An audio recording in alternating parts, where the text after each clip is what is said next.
Proses mengembangkan, memandirikan, menswadaya,kan di mana masyarakat berinisiatif untuk memulai proses kegiatan sosial untuk memperbaiki situasi dan kondisi mereka dengan cara ikut berpartisipasi pada kegiatan tersebut merupakan salah satu penjelasan dari pemberdayaan masyarakat. Di video kali ini saya akan membahas mengenai hasil penelitian saya mengenai pemberdayaan masyarakat dengan judul Pemberdayaan Masyarakat dalam Upaya Pengolahan Limbah Plastik Ramah Lingkungan di Pekon Wonosari, Kecamatan Gadingrejo, Kabupaten Pringsewu.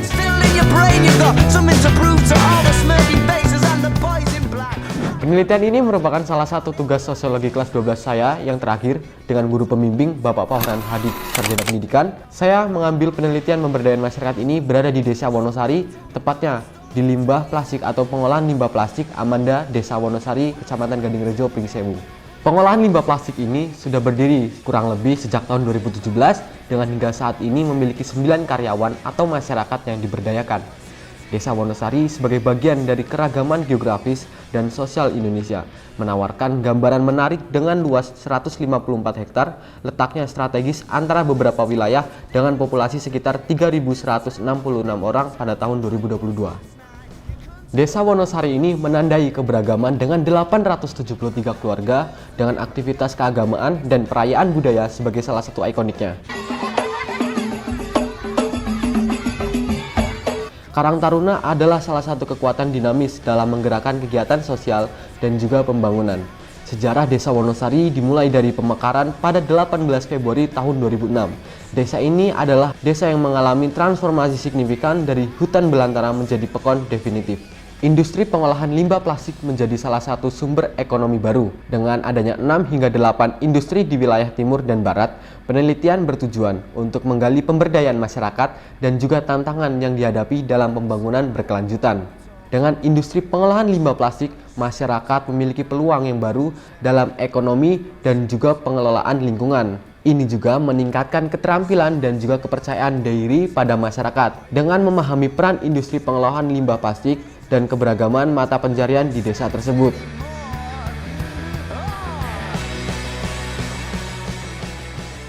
Penjelasan yang berikutnya adalah mengenai siklus.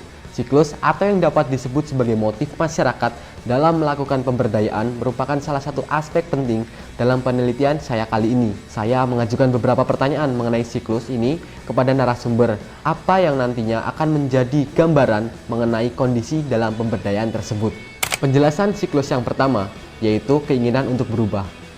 Narasumber saya, Nur, menyebutkan potensi pengolahan limbah plastik adalah karena adanya keterikatan keluarganya. Hal ini menunjukkan keterikatan pribadi dalam lingkungan usaha. Keputusannya untuk bergabung dipengaruhi masalah usahanya. Melihat peluang kerja di sana, ia menyadari potensi solusi bagi masalahnya, bukan hanya karena kekeluargaan, tapi juga karena peluang ekonomi.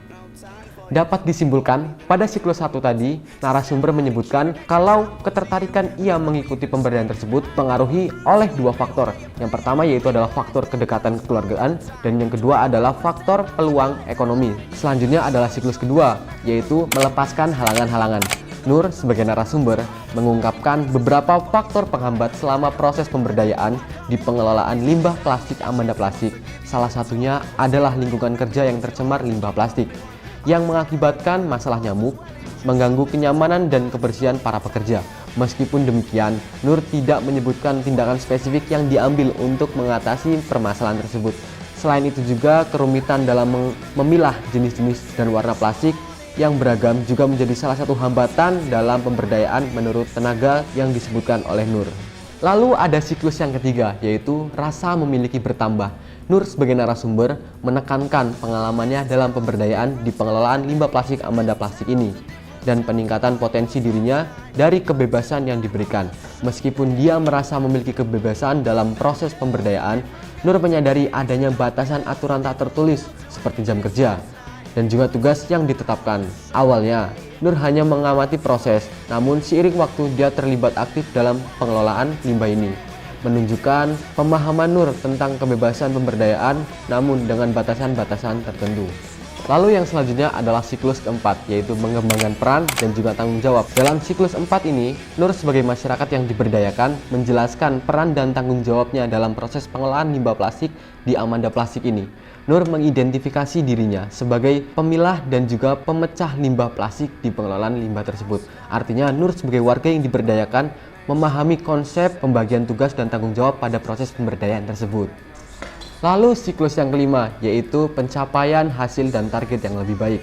Nur sebagai masyarakat yang diberdayakan menyatakan bahwa dalam tugasnya ada target yang harus dicapai untuk kelancaran produksi dan juga pengolahan limbah plastik. Hal ini menunjukkan bahwa di Amanda Plastik, mereka memiliki pencapaian dan target-target tertentu terkait dengan jumlah limbah plastik yang diproses, kualitas pengolahan, dan juga efisiensi dalam produksi. Selanjutnya adalah siklus keenam, yaitu perubahan perilaku dan kesan terhadap diri sendiri. Nur menyatakan bahwa proses pemberdayaan memberinya perubahan signifikan secara ekonomi dan juga pengetahuan. Secara ekonomi, ia merasakan peningkatan karena terlibat dalam pengelolaan limbah plastik. Selain itu, dari segi pengetahuan, Nur juga mendapatkan pemahaman yang lebih baik mendalam tentang jenis-jenis plastik, proses pengolahan, dan juga bagaimana cara memanajemen limbah plastik itu sendiri. Ini menunjukkan dampak positif dari pemberdayaan masyarakat yang dilakukan oleh pengelolaan limbah plastik Amanda Plastik ini. Siklus yang terakhir, yaitu siklus ketujuh, merasa tertantang untuk upaya yang lebih besar. Nur mengakui bahwa perusahaannya memberdayakannya dengan baik, memberikannya dukungan seperti bantuan medis, perhatian, dan juga kesejahteraan terhadap karyawannya. Manfaat yang diperoleh dari pengelolaan limbah plastik ini juga sangat beragam, tidak hanya secara ekonomi tetapi juga dalam hal pengetahuan dan peluang yang baru. Meskipun tidak merencanakan usaha mandiri saat ini karena ketakutan atas kegagalan di masa lalu, Nur ingin tetap terlihat dalam pengelolaan limbah plastik ini di masa depan, termasuk pemilihan limbah plastik dan teknik-teknik pengolahan dan ilmu yang telah diberikan.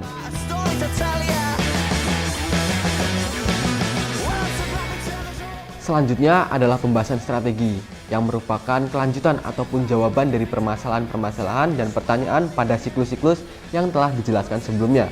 Yang pertama adalah pemungkinan. Dalam studi ini, pemungkinan merujuk pada cara agen pemberdaya menciptakan lingkungan yang mendukung partisipasi masyarakat dalam pengelolaan limbah plastik. Amanda Plastik memberdayakan masyarakat melalui pelatihan dengan pekerjaan serta upah yang layak. Mayoritas peserta memiliki hubungan personal ataupun pertemanan dan dengan informasi yang disebarkan melalui komunikasi secara informal. Hal ini menunjukkan pendekatan pemberdayaan pada masyarakat tidak hanya melalui cara formal, tetapi juga melalui jaringan sosial dan juga budaya masyarakat. Pembahasan yang kedua adalah penguatan. Agen pemberdaya, yaitu pemilik pengelolaan limbah plastik Amanda, memberikan pelatihan, pengetahuan, serta kebebasan dan juga keterampilan dengan kompensasi yang layak kepada masyarakat yang diberdayakan. Hal ini dapat disimpulkan artinya para masyarakat yang diberdayakan memiliki kesempatan yang lebih tinggi dalam melakukan pemberdayaan ini. Mereka mendapatkan kompensasi yang layak dengan juga pengetahuan serta ilmu yang diberikan oleh agen pemberdaya. Selanjutnya adalah perlindungan. Kesimpulannya, pemberdayaan masyarakat oleh pengelolaan limbah plastik Amanda ini tidak hanya untuk pemberdayaan secara ekonomi, tetapi juga untuk perlindungan dan keamanan para aktor pemberdayaan. Hal ini menunjukkan komitmen yang kuat dari pengelola terhadap kesejahteraan dan keselamatan para pekerja yang terpenting dalam pembangunan masyarakat yang berkelanjutan serta inklusif. Pembahasan selanjutnya adalah penyokongan. Dalam pemberdayaan pengelolaan limbah plastik, Amanda memelihara keberlangsungan dengan harmoni antara perusahaan dan juga masyarakat sebagai aktor pemberdayaan. Ini termasuk dengan menjaga komunikasi, memberikan upah, dan juga bonus yang sesuai dengan tugas mereka. Pembahasan selanjutnya, yaitu yang kelima, adalah pemeliharaan. Pengelolaan limbah plastik Amanda menjaga keseimbangan dan sirkulasi dalam proses pengelolaan limbah. Terkadang, Dinas Lingkungan Hidup Pringsewu memberikan perhatian khusus karena kontribusinya dalam mengurangi limbah plastik. Dalam operasinya, Amanda Plastik juga memperhatikan aspek lingkungan dengan membersihkan lingkungan kerja, untuk mencegah genangan air yang dapat menyebabkan masalah kesehatan, terutama di lingkungan masyarakat. Baik teman-teman semua, itu tadi adalah pembahasan dan juga teori-teori serta penjelasan yang telah saya jelaskan mengenai hasil penelitian saya mengenai pemberdayaan masyarakat. Dapat disimpulkan, berdasarkan penelitian tentang pemberdayaan masyarakat dalam upaya pengelolaan limbah plastik ramah lingkungan di Pekon Wonosari, Kecamatan Gadingrejo, Pringsewu ini ditemukan bahwa pengelolaan limbah plastik Amanda memberdayakan masyarakat sekitar dengan aktor utama dalam pengelolaan limbah plastik. Mereka diberikan perhatian, pelatihan, kesempatan, dan juga kompensasi yang layak. Masyarakat memiliki hubungan pribadi, memudahkan penyebaran informasi, perlindungan terhadap kesejahteraan pekerja, keharmonisan antara agen dan juga masyarakat, serta perhatian terhadap lingkungan yang juga dilakukan. Meskipun menyangkut manfaat ekonomi, masih ada kekurangan terkait dampak lingkungan yang perlu diperbaiki. Hal ini menunjukkan bahwa pendekatan holistik yang memperhatikan aspek ekonomi, sosial, dan juga lingkungan penting untuk pembangunan yang berkelanjutan di tingkat lokal. Bagaimana tentang hasil penelitian saya? Saya harap penelitian ini dapat bermanfaat bagi teman-teman semua. Meskipun jika terdapat kesalahan, silakan komentar di bawah. Saya Barkah, terima kasih dan sampai jumpa.